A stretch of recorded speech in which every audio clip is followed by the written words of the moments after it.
오늘부터 출애굽기 25장 성막에 대해서 말씀하는데 이것은 예수에 대한 말씀입니다. 예수에 대한 말씀입니다. 요한복음 5장 39절 시작. 너희가 성경에서 영생을 얻을 줄 생각하고 성경을 연구하거니와 이 성경이 곧 내게 대하여 증언하는 것이니라. 이 성경이 내게는 지금 예수님이 말씀하신 것입니다. 예수님에 대하여 증언하는 것이니라. 여러분 이 당시에는 구약 성경, 신약 성경이 없었습니다. 신약 성경이 없었어요. 그래서 이 성경은 무슨 성경을 얘기하는 거예요? 구약 성경입니다. 그래서 구약 성경은 누구에 대해서 증언하는 거예요? 예수님에 대해서 증언하는 것입니다.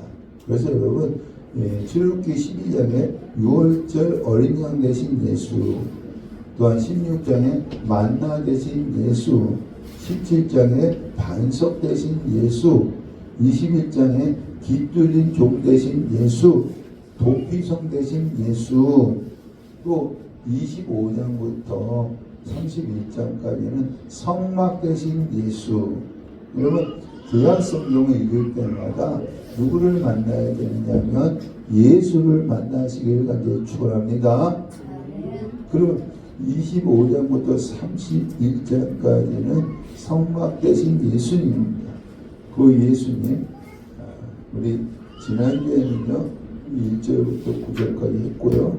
우리 이제 25장 10절에서 22절 성막 중에서 가장 중요한 것이 무엇이죠?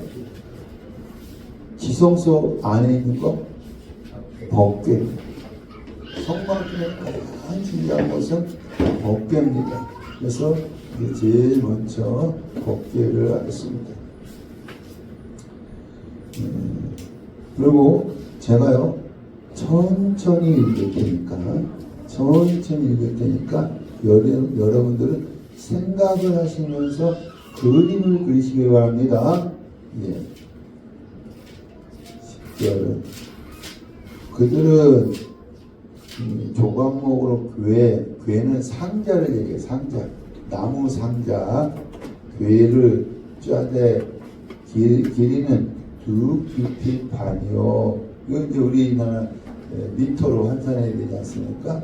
이 한 규빗이 45.5cm인데 우리는 50cm라고 쉽게 생각을 하겠습니다. 50cm. 그러면 길이가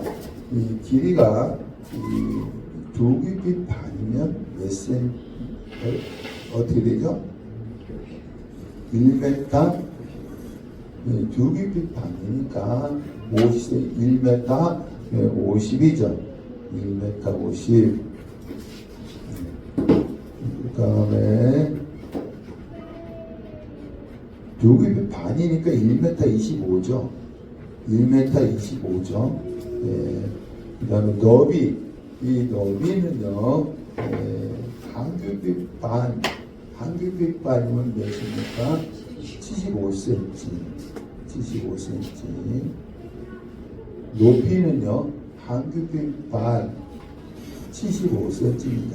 여러분 이게 그림을 그릴 수 있죠? 그래서 요거는 1m, 길이가 1m이시고, 넓이가 75cm, 높이가 75cm. 원래는 45.5cm인데 50cm로 생각을 해서 이렇게 된다는 것입니다. 여기 조각목은 광야에 있는 나무입니다. 광야에 있는 나무. 우리나라 나무 가운데 아카시아 있죠? 아카시아의 일종으로서 내굴성이 좋고요. 잘 썩지 않습니다. 그러나 목재용으로는 좋지 않습니다.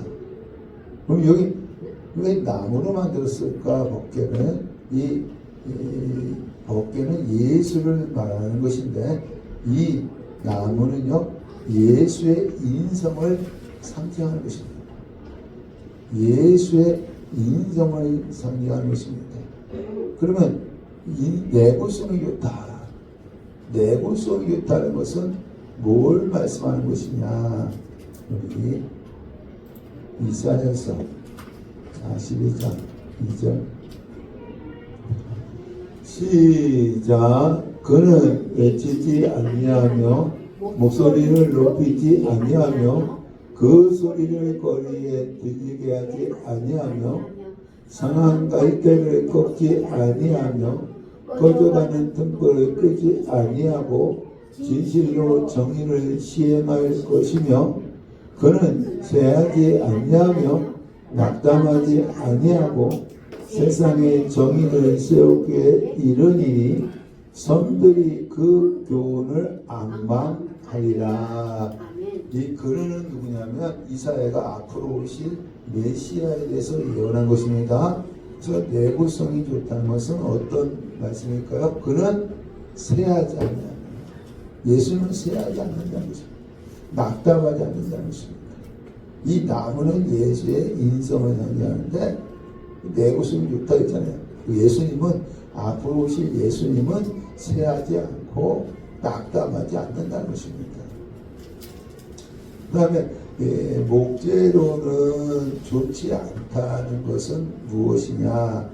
이사야서 53장 2절 시작. 그는 주 앞에서 자라기를 연한 순 같고 마른 땅에서 나온 뿌리 같아서 고운 모양도 없고 풍채도 없은즉 우리가 보기에 근모할 만한 것이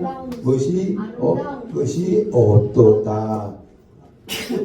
여기 목재로 쓰기에 좋지 않다는 것은 무엇이냐면 예수님은 앞으로 오실 예수님은 고운 모양도 없고 풍채도 없고 흠모할 것이 있다 없다? 없다. 그리고 잘 썩지 않는다는 것은 예수님은 죄가 없다는 것입니다. 이 조각목을 통해서 예수님의 인성을 우리가 볼 수가 있어요. 이 구약의 이사야 선지자를 통해서 예수님의 인성을 볼 수가 있습니다. 다시 11절 너는 순금으로 그것을 쏴대 그 안팎을 싸고 그 위쪽 가운 장자위로 돌아가며 금태를 두르고. 그러니까 조각목으로 상자를 만들고 거기다 무엇으로? 금으로 다 싸라는 것입니다. 이 나무는 보일 거야 안 보일까요? 안 보이고 뭐가 보이죠? 금은 보여요. 금. 그래서 금은요 예수님의 신성을 상징하는 것입니다. 예수님의 신성. 그래서 예수님은 인성만 있는 것이 아니라 거기에 신성이 입혀진 것입니다. 그래서 예수님은 완전한 하나님이시고 완전한 인간이십니다. 할렐루야. 예. 12절 금고리 넷을 부어 만들어 그 네 발에 달되 이쪽에 두 고리 저쪽에 두 고리를 달며 조각목으로 채를 만들어 금으로 싸고 그 채를 궤 양쪽 고리에 매개어서 궤를 매게 하고 채를 궤의 꼬리에 깬 대로 두고 빼내지 말지니라. 이게 무슨 말이냐면은 내 상자, 법계 상자를 만들었죠. 금으로 다 입혔잖아요. 그럼 양쪽에 뭘 만들라 했어요? 고리를 만들라는 것이고요. 그 고리를 만들고 고리에다가 뭘 끼라는 거예요? 채를 끼라는 거예요. 채, 나무, 긴 나무를 끼라는 것입니다. 끼고 빼지 말라라는 것입니다. 그래서 법궤에 채를 만들어서 어디에 메고 어깨에 메고 옮기라는 거예요. 우리가 이제 광야에서 법궤가 어떻게 해요?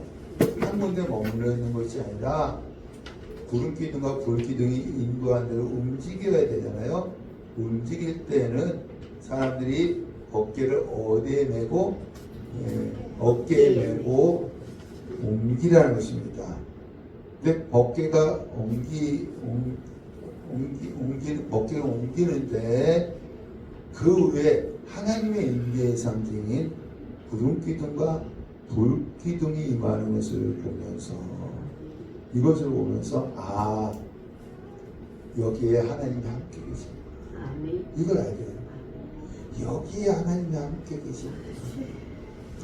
그래서 하나님은 하늘 보좌에 앉아 계시는 것이 아니라 광야 길을 가는 이스라엘 백성과 함께 계시다는 거예요. 할렐루야. 마찬가지로 우리 인생길을 가는 데 있어서 예수님이 함께 계시다는 것입니다. 할렐루야. 여러분이 어딜 가든지 예수님은 함께 계십니다. 다시 넘어가서 16절 내가 네게 줄 증거판을 궤 속에 둘지며. 증거판은 뭐예요? 십계명 두 돌판. 하나님이 친히 쓴 십계명 있잖아요. 십계명 두 돌판은 어디다 놓으라고요? 증거궤 법궤 안에 놓으라는 것입니다. 법궤 안에. 17절 순금으로 속죄소를 만들 때 길이가 6규빗 반, 몇이에요? 1m 25, 넓이가 한 규빗 반, 대개하고 75cm. 아까 법궤의 길이가 1m 25, 넓이가 75cm. 속죄소도 어떻게 해요? 1m 25, 그 다음에 75cm. 치수가 같습니다. 이 속죄소는 뭐냐면 법궤 뚜껑이야. 법궤 뚜껑. 그래서 어떻게 해요? 법궤 상자를 만들고 속죄소 뚜껑을 덮으라는 거예요. 덮으라는 것입니다. 여러분, 여기서 속죄가 이루어지는 거예요. 이 덮는 거하고요, 덮는 거하고 속죄하고 무슨 상관이 있느냐? 이 법궤를 뚜껑을 덮잖아요. 덮는 거하고 속죄하고 무슨 상관이 있느냐? 여러분, 율법을 지키면요 복을 주시고요, 율법을 지키지 않으면 사망에 이릅니다. 사망에 이르요. 하나님은 공의의 하나님이십니다. 그래서 사단이 율법을 가지고, 하나님 저 인간 율법 어겼잖아요. 율법을 가지고 호소를 하면, 율법을 갖고 호소를 하면 하나님은 율법을 어긴 자를 사랑하지만 어쩔 수 없이 죽일 수밖에 없습니다. 왜냐하면 24장에 이스라엘 백성이 피로 언약했기 때문에, 우리 율법 어기면 어떻게 한다? 피 흘리겠다고 언약했기 때문에 죽일 수밖에 없다는 것입니다. 그래서 여러분, 이 법궤, 진법궤 안에 십계명 두 돌판을 놓고 속죄소 뚜껑을 덮었다라는 것은, 속죄소 뚜껑을 덮었다라는 것은 율법의 요구가 올라오는 것을 막았다라는 거예요. 막았다라는 것입니다. 율법의 요구가 올라오는 것을 막았다라는 것입니다. 우리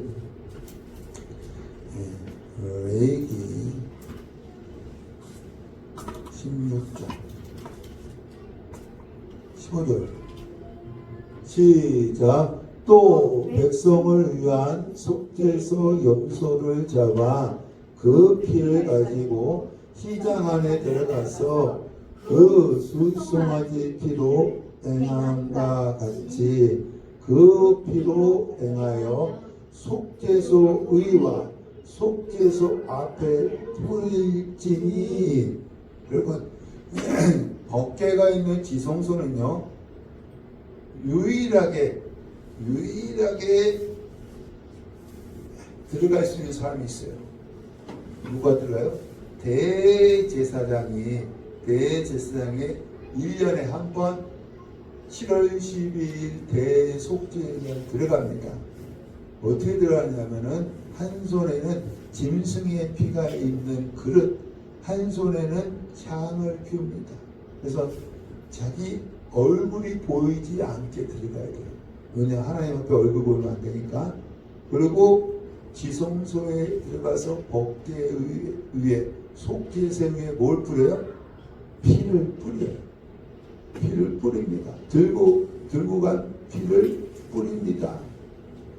그럼 여러분, 이 법궤 위에 속죄소 뚜껑을 덮음으로 율법의 요구가 올라오는 것을 막고, 그리고 속죄소에 피를 뿌림으로 하나님이 보실 때는 뭐만 보여요? 피만 보이는 거예요. 피만. 그래서 이것은 누군가가 죽는다는 것입니다. 누가 죽는다는 거예요? 예수님이 죽는다는 것입니다. 무엇을 위해서 죽느냐면 로마서 8장 3절 시작.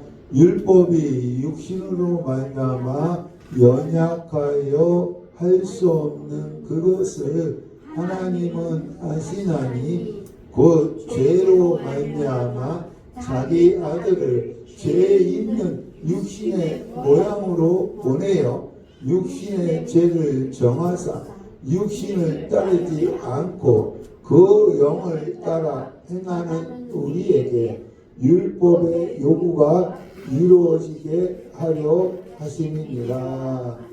여러분, 우리는 율법의 요구를 이룰 수 없어요. 그래서 예수님 무엇을 위해서 십자가에 피 흘려 죽으셨느냐 하면 우리가 율법의 요구를 이루지 못한 것을 다 짊어지시고 죽으신 것입니다. 그래서 우리가 속죄함 받은 거예요. 네? 우리는 율법의 요구를 이룰 수 없다 했잖아요. 육신을 갖고 있는 이상 율법의 요구를 이룰 수 없어요. 그럼 우리는 어떻게 해요? 죽어야 돼. 제일 썩은 사망이기 때문에. 근데 예수님께서 우리가 이루지 못한 율법의 요구를 다 짊어지시고 십자가의 피를 흘리신 것입니다. 근데 하나님이 보실 때는 우리가 율법의 요구를 이루지 못한 것을 보시는 것이 아니라 무엇을 보시고?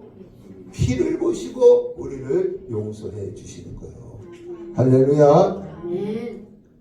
그래서 우리는 속죄함을 받았어요. 여러분, 속죄함을 받았다고 해서 죄가 없어지는 것이 아닙니다.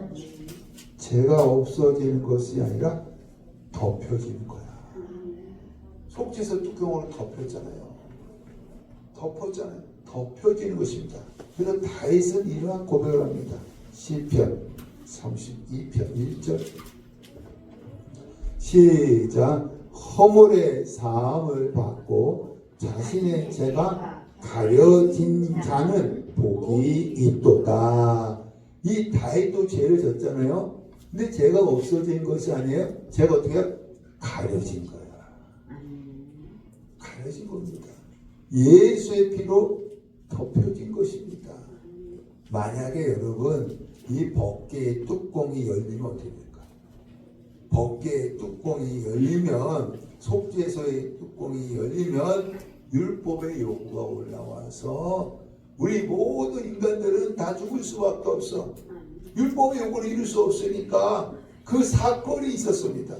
우리 사무엘상 6장 19절 시작. 베스메스 사람들이 여호와의 궤를 들여다 본 까닭에 그들을 치사 5만 70명을 죽이신지라 여호와께서 백성을 쳐서 크게 살육하였으므로 백성이 슬피 울었더라. 들여다봤다는 것은 뚜껑이 열렸다는 거예요? 닫혀있다는 거예요?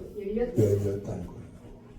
이 베스멜 사람들이요, 이 복제가 빼앗겼다가 돌아왔잖아요. 그래서 그 안에 뭐가 있나 궁금해서 뚜껑을 열어봤는데, 속죄소 뚜껑을 열어봤는데 율법의 요구가 올라와서 거기에 5만 70명이 죽었다는 것입니다. 이것은 여러분 베스멜 사람들 다 죽었다는 것입니다.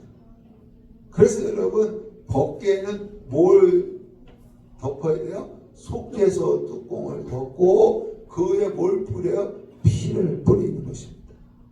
그래서 우리는 다윗과 같이 죄가 가려진 자, 덮어진 자가 되어져서 속죄함을 받았는 줄로 믿습니다. 아멘. 할렐루야. 아멘. 예, 우리 다음 말씀 18절. 그러므로 그룹은 뭐예요? 천사죠. 그룹들을 속죄소 두 끝에 쳐서 만들 때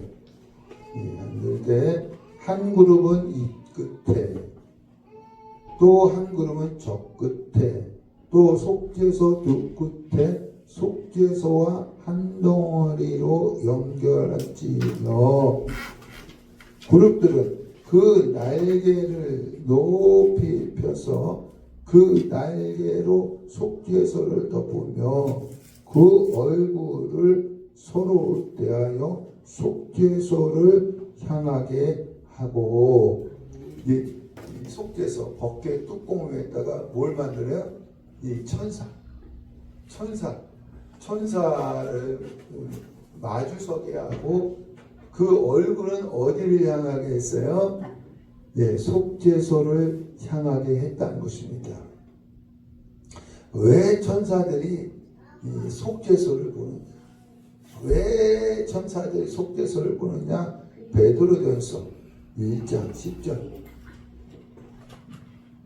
베드로전서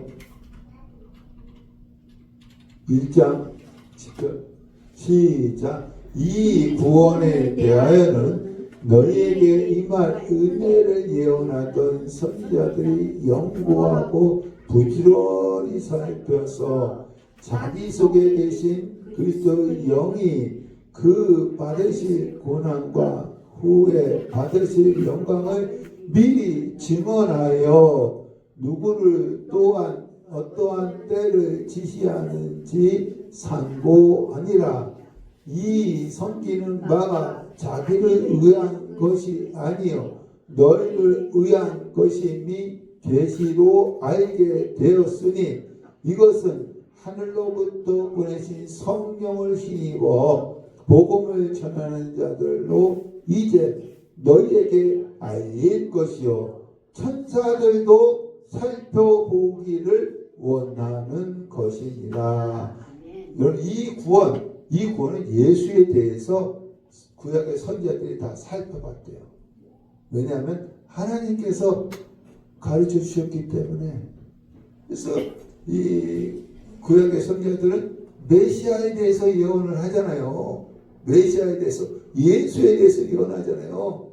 근데 이것은 자기들을 위함이 아니요 선지자들을 위함이 아니요 신약 시대 때 너희들을 위함이다. 왜냐하면 신약 시대 때 예수가 왔기 때문입니다. 그러나 이 천사들에게는 하나님께서 가르쳐 주지 않았습니다. 이 구원에 대해서, 예수에 대해서 가르쳐 주지 않으셨습니다. 그래서 이 천사들의 얼굴이 속죄소를 향하여 있는 것은 아담에 타락한 모든 인간들을 하나님이 어떻게 구원하실까를 살펴보는 거예요.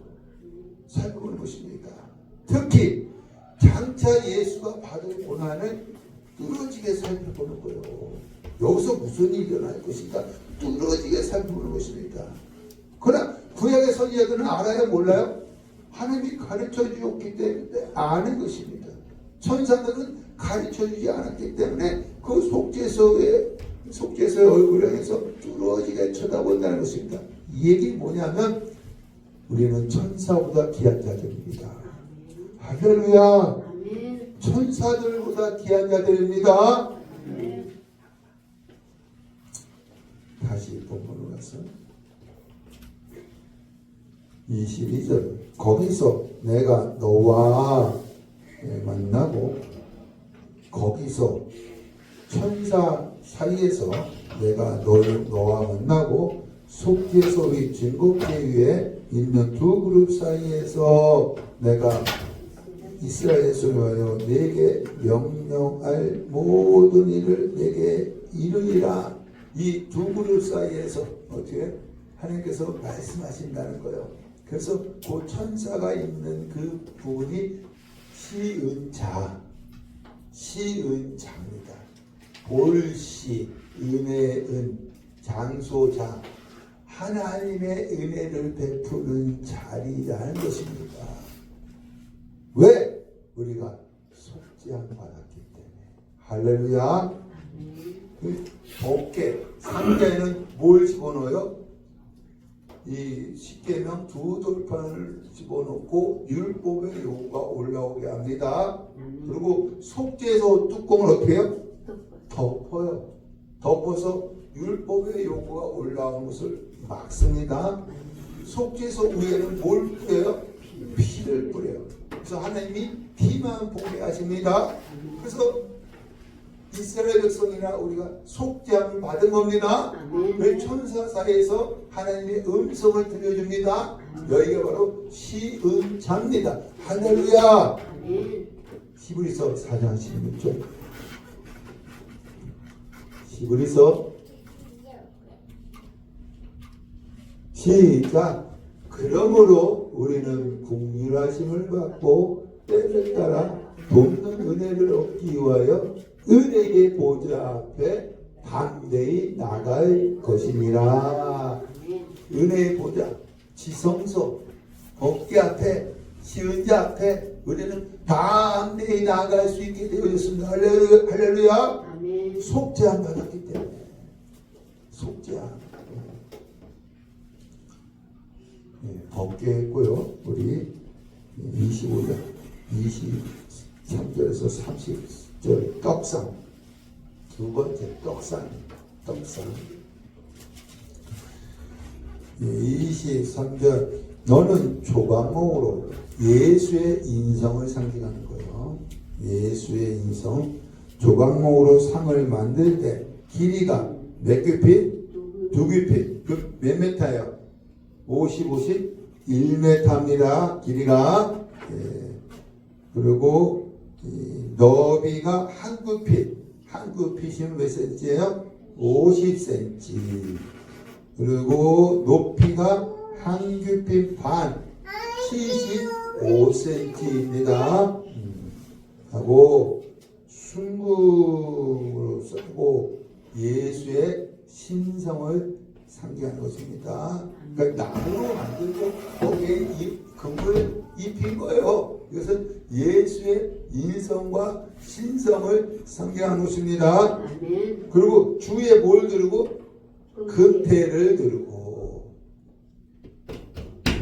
예수님이 육신의 몸을 오셨지만 장차 영광의 면류관을 쓸 것을 말씀하는 거예요. 영광 받으실 것을 말씀하신 것입니다. 할렐루야. 15절 그 주위에 손바닥 넓이만한 턱을 만들고 그 턱 주위에 금으로 태를 만들고 이 손바닥 넓이만한 이 턱 여기 요만큼 턱을 만들었어요. 턱. 여기 턱. 그러니까 이걸 당구다이 생각하시면 될 거예요. 턱을 만들었어요. 그래서 여러분 이 떡을 턱에 끼우는 거야. 턱에 끼워서 움직일 때도 빼지 않아. 움직일 때도 빼지 않습니다. 이것은 예수님이 부활 승천하시고요.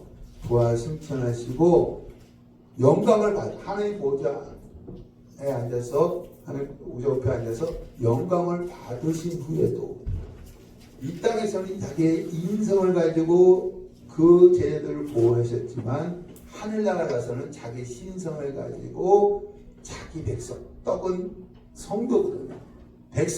자기 백성을 보호한다는 거예요. 할렐루야. 그 턱에 다 떡을 끼우는 거거든요.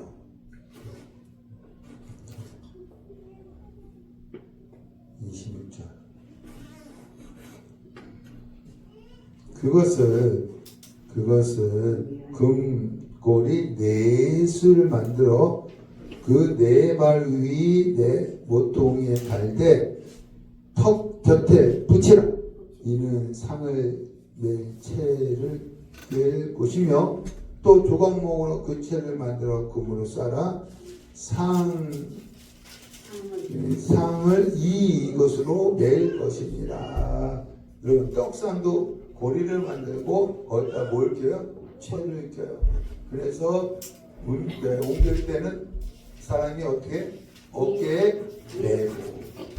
그러니까 여러분 이 어깨나 떡상이나 채를 만들어서 옮길 때는 어깨에 메고 옮기는 것입니다. 왜 그랬느냐? 민수기 1장 4장 15절 시작. 진영을 떠날 때에 아론과 그의 아들들이 성소와 성소의 모든 기구 덮는 일을 마치거든 고아 자손들이 와서 맬 것이니라. 그러나 성물은 만지지 말라. 그들이 죽으리라. 해방 물건 중에서 이것들은 고아 자손이 맬 것이며. 물건을 옮길 때는 성물을 어떻게 해요? 어깨에 매는 거예요. 채를 만드는 것입니다. 여러분 성물을 만지라고 했어요? 만지지 말라 했어요? 만지지 말라 했습니다. 만지지 말라고 했습니다. 그래서 이 벗개나 떡상이나 채를 만들어서 어깨에 메고 옮기는 것입니다. 여러분 다윗이 왕이 된 다음에 제일 처음에 한 것이 무엇일까요? 우리 사무엘 6장 3절 시작. 그들이 하나님의 궤를 새 수레에 싣고 산에 있는 아비나답의 집에서 나오는데 아비나답의 아들 우사와 아요가 그 새 수레를 모니라. 아멘. 이 법궤, 하나님의 인재의 상징인 법궤를 자기 성으로 운반하는 일을 한 것입니다. 근데 뭐에 싣고? 수레에 싣고. 수레에 싣고 운반한 거예요. 우리 6절, 7절. 사무엘하 시작. 그들이 나곤의 타작 마당에 이르러서는 소들이 띠므로 울사가 손을 들어 하나님의 궤를 붙들었더니 여호와 하나님이 울사가 잘못함으로 말미암아 진노하사 그를 그곳에서 치시니 그가 거기 하나님의 궤 곁에서 죽으리라. 그 수레를 끌고 가는 이 소들이 나곤의 타작마다 먹을 것이 많으니까 어떻게 막 날뛴 거야. 그래서 이 수레가 막 끼우뚱끼우뚱해서 버키가 떨어져서 깨질까 봐서 누가 만졌어요? 울사가 만졌는데 그 즉시 죽었습니다. 여러분 울사는 좋은 의미였지만 하나님의 말씀을 얻은 거예요. 성물은 여기 우리 성물들 봤잖아요. 함부로 만지면 안 되는 겁니다. 예, 그래서 민수기 4장 15절에 성물은 만지지 말지니라고 되어 있습니다. 예, 예. 29절 다시 본문으로 와서 너는 대접, 이것은 떡을 진설병을 옮기는 그릇입니다. 숟가락은 숟가락이 아니에요. 숟가락이 아니라 향을 피우는 데 쓰는 그릇이에요. 이제 분향단이 있거든요. 향을 피우는 데 쓰는 그릇입니다. 병은요, 이 향을 피우기 위해서 유향, 불을 일으키는 향 있죠? 유향을 보관하는 그릇입니다. 붓는 자는요, 전제와 포도주를 따르는 잔입니다. 이런 것들을 만들 때 못으로 순금으로 만들며 30절 상위에 진설병을 두어 항상 내 앞에 있게 할지니라. 진설병은요 히브리어로 파님 네헨, 파님 네헨, 이것은 얼굴의 떡입니다. 얼굴의 떡. 영어 성경에는요 보이기 위한 떡. 그래서 이것은 진설병은 하나님 앞에 이 성소에 이제 안식입니다. 교차하는 하나님 앞에 보이기 위한 떡입니다. 떡. 그럼 여러분 이 떡상의 크기가 아까 보니까 길이가 1m, 너비가 50cm입니다. 그러면 떡의 크기는 얼마가 되느냐? 레기 24장 15절, 레기 24장 5절. 시작. 너는 고운 가루를 가져다가 떡 2개를 굽되 각 덩어리를 10분의 2 에바로 하여 여호와 앞 순결한 상위에 2줄로 한 줄에 6씩 진설하고. 여러분 이 10분의 2 에바입니다. 10분의 2 에바 양이. 그러면 한 에바가 22리터예요. 22리터인데 거기에 10분의 2를 곱하면 4.5리터입니다. 4.5리터. 우리 페트병 있죠? 페트병 2.2리터 페트병 몇 개? 2개 분량이에요. 2개 분량. 여기에는요 유격병, 유류분 섞지는 않지만 이 양으로 반죽을 하면 상당히 큰 떡이에요. 상당히 큰 떡입니다. 그래서 거기에 떡상 위에 송곳 같은 게 있어요. 송곳 같은 것이 있어서 떡을 어떻게 위에서 꽂는 거예요. 꽂는 것입니다. 턱이 있어서 떡이 움직이지 않게 하고 송곳이 있어서 떡을 찔러 넣는 것입니다. 그러면 여러분 떡을 만드는 재료가 뭐예요? 고운 가루. 다시 보면 거기 14장 5절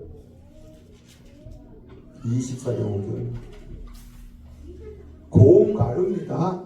고운 가루는 흠없는 예수의 인격을 상징하는 것입니다. 고운 가루, 아주 고운 가루를 가는 겁니다. 흠없는 예수의 인격을 상징하는 것이고요. 또 떡을 만드는 과정은 굽되, 굽는다는 것은 뭐예요? 불을 지나간다는 것입니다. 예수님이 흠없는 인격을 가진 예수님께서 고난을 지나가셔서 이 하나님 앞에 보이게 한 떡을 만드신다는 것입니다. 여러분 진설병은요 교제의 의미가 있습니다. 교제의 의미. 계시록 3장 20절 시작. 볼지어다 내가 문 밖에 서서 두드리노니 누구든지 내 음성을 듣고 문을 열면 내가 그에게로 들어가 그와 더불어 먹고 그는 나와 더불어 먹으리라. 우리의 심령에 천국잔치가 벌어지는데 먹고 마시는 것입니다. 이 먹고 마시는 것은 교제의 의미가 있다는 것입니다. 그래서 예수님이 우리와 교제하기 위해서 어떻게 했느냐면 우리 이사야서 53장 5절 시작. 그가 찔림은 우리의 허물 때문이요. 아멘. 그같이 우리의 허물 때문이요. 여러분, 떡이 송곳에 찔리는 것처럼, 예수는 우리가 교제하기 위해서 떡이 송곳에 찔리는 것처럼 예수님이 십자가에서 가시면류관에 뭐요? 머리는 가시에 찔리고 손과 발은 무엇에 찔려요? 무엇에 찔리신 거야. 우리와 교제하기 위해서, 이 떡상의 교제를 하기 위해서 예수님은 십자가에서 가시에 찔리시고 또한 못에 찔리셨던 것입니다. 못 때문에? 우리의 허물 때문에. 그래야 우리가 교제할 수 있는 것입니다. 그래서 떡상은 주님과 우리와 교제하는 장소라고 할 수가 있습니다. 31절에서 40절 등대, 31절에서 40절 등대입니다. 등대. 31절, 너는 순금으로 등잔대를 쳐 만들 때 그 밑판과 줄기와 잔과 꽃받침과 꽃을 한 덩어리로 연결하고 가지 6을 등잔대 곁에 나오게 하되 다른 3가지는 이쪽으로 나오고 다른 3가지는 저쪽으로 나오게 하며 이쪽 가지의 살구꽃 형상의 잔색과 꽃받침과 꽃이 있게 하고 저쪽 가지에도 살구꽃 형상의 잔색과 꽃받침과 꽃이 있게 하여 등잔대에서 나온 가지 6을 갖게 할지며 등잔대 줄기에는 살구꽃 형상의 잔맥과 꽃받침과 꽃이 있게 하고 36절 그 꽃받침과 가지를 줄기와 연결하여 전부를 순금으로 어떻게 쳐 만들고 37절 등잔 7을 만들어 그 위에 두어 앞을 비추게 하며. 그러니까 여러분, 등대는요 순금으로 쳐서 만드는데 이 등잔이 몇 개요? 7개예요. 7 등대입니다. 계시록 말씀 1장 12절 시작. 몸을 돌이켜 나에게 말한 음성을 알아보려고 돌이킬 때에 7 금촛대를 보았는데 촛대 사이에 인자 같은 이가 발에 끌리는 옷을 입고 가슴에 금띠를 띠고. 이 사도 요한이 환상 가운데 7 금촛대를 봤다는 겁니다. 그 사이에 발에 인자 같은 이가 발에 끌리는 옷을 입고 다니는 것을 본 것입니다. 그 이 인자는 누구예요? 예수님이고 발에 끌리는 옷은 뭐예요? 대제사장의 옷입니다. 그래서 이 대제사장이신 예수님이 그 옷을 입고 7 금촛대를 사이를 다니신다는 것입니다. 그러면 7 금촛대는 무엇이냐? 1장 20절 시작. 내가 본 것은 내 오른손에 7 별의 비밀과 또 7 금촛대라. 7 별은 7 교회의 사자요 7 촛대는 7 교회이다. 7 촛대는 뭐예요? 7 교회. 여러분, 교회는요 건물이 아니에요. 건물이 아니라고요. 하나님의 백성의 모임입니다. 우리 성도 하나를 말하는 것입니다. 그래서 여러분, 이 지금도 예수님이 대제사장의 옷을 입고 여러분 사이를 왔다 갔다 하시는 거예요. 예배 드리는 자리에 있는 여러분 사이를 왔다 갔다 하는 것입니다. 여러분, 이 2장부터는 예수님이 부활하신 소아시아 7교회, 2장 3장은 소아시아 7교회를 방문하시는데 그 공통적으로 주시는 말씀이 있습니다. 내가 너를 안다. 내가 너를 안다. 예수님은 하늘 보좌에 계시는 것이 아니라 지금도요 대제사장의 옷을 입고 여러분 사이사이를 지나가십니다. 다 아셔. 여러분 개인을 다 아신다는 것입니다. 할렐루야. 예. 그럼 여러분 여기 일곱 촛대인데 가운데 있는 촛대는 예수님이야. 예수님 옆에 세 개가 있죠.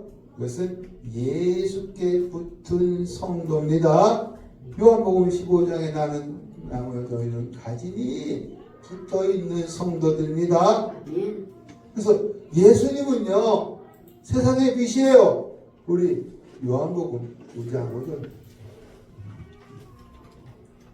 시작. 내가 세상에 있는 동안에는 세상의 빛이로다. 여러분 예수님이 오시기 전에 우리는 어두운 가운데 있었어요. 어두운 가운데 있었습니다. 그래서 예수님이 이 땅에 오셔서 우리에게 빛을 비춰주셨습니다. 우리에게 빛을 비춰주시기 위해서 어떻게 하셨느냐. 이사야 53장 5절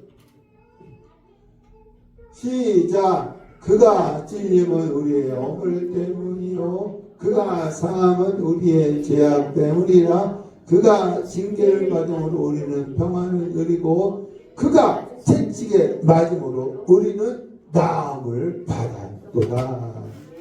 주님이 우리에게 빛을 비춰주시기 위해서 어떻게 하셨느냐 하면 등대는 어떻게 만들어요? 쳐서 금틀 만들고 어떻게 쳐서 만드는 것처럼 예수님께서 십자가에 매어지시고 채찍에 맞으신 거예요. 우리에게 빛을 비춰주기 위해서 예수님께서 십자가에 지시고 채찍에 맞으신 것입니다. 그래서 우리에게 어두운 가운데 있는 우리에게 빛을 비춰주셨습니다.